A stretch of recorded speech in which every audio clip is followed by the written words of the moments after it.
সন্ত্রাসীদের লাগাতার হামলায় নরসিংদীর ব্যবসা প্রতিষ্ঠান বন্ধ রেখেছেন ব্যবসায়ী শামস।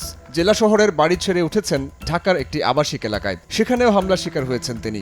দেয়া হয় মিথ্যা মামলাও। সংবাদ সম্মেলনে বর্ণনা দেন পুরো ঘটনার। সে পাওয়ারফুল লোক, এই ওসিকে দিয়া ফোন করায়, সিআইডি ফোন দিছে, আপনি আসেন আমাদের সাথে দেখা করেন, আপনার ছেলেরে নিয়ে আসেন, আপনার নামে কমপ্লেন আছে।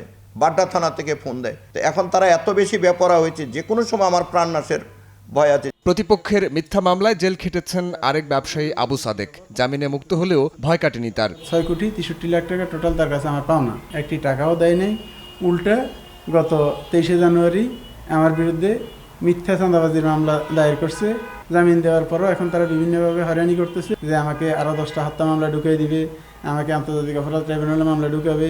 চাঁদাবাজি, পাওনাদারকে শায়েস্তা করা বা ব্যবসা প্রতিষ্ঠান দখলের মতো অসৎ উদ্দেশ্যে যারা মিথ্যা মামলায় মানুষকে জড়াচ্ছে তাদের বিরুদ্ধে কঠোর ব্যবস্থা না নিলে আইন ও বাহিনীর ভূমিকা প্রশ্নবিদ্ধ হবে বলে মনে করেন অপরাধ বিশ্লেষক তৌহিদুল হক। নতুন লাক্স যা ত্বককে করে কোমল আর দেয় ব্রাইট গ্লো। ট্রাই করো লাক্স। যারা ভুয়া মামলা করেছে, মামলা বাণিজ্যের সাথে যারা জড়িত, এদের বিরুদ্ধেও কিন্তু ব্যবস্থা গ্রহণ করাটা খুবই অপরিহার্য।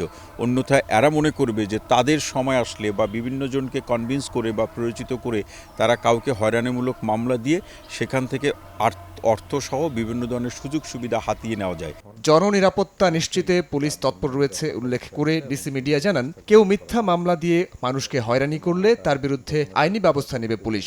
যদি এরকম সত্যতা আসে যে মামলাটার আসলে মিথ্যা মামলা, তাহলে অবশ্যই সংশ্লিষ্ট বাদীর বিরুদ্ধে ব্যবস্থা নেওয়া হবে। যে কোনো বেআইনি কর্মকাণ্ড থেকে নাগরিকদের বিরত থাকার আহ্বান জানান এই কর্মকর্তা। অপরাধ নির্মূলে পুলিশের সহায়তা নেয়ার পাশাপাশি আইন নিজের হাতে তুলে না নেয়ার পরামর্শ পুলিশ সদর দপ্তরের। নির্ভাবনায় সাইফুল রুদ্র, সময় সংবাদ, ঢাকা।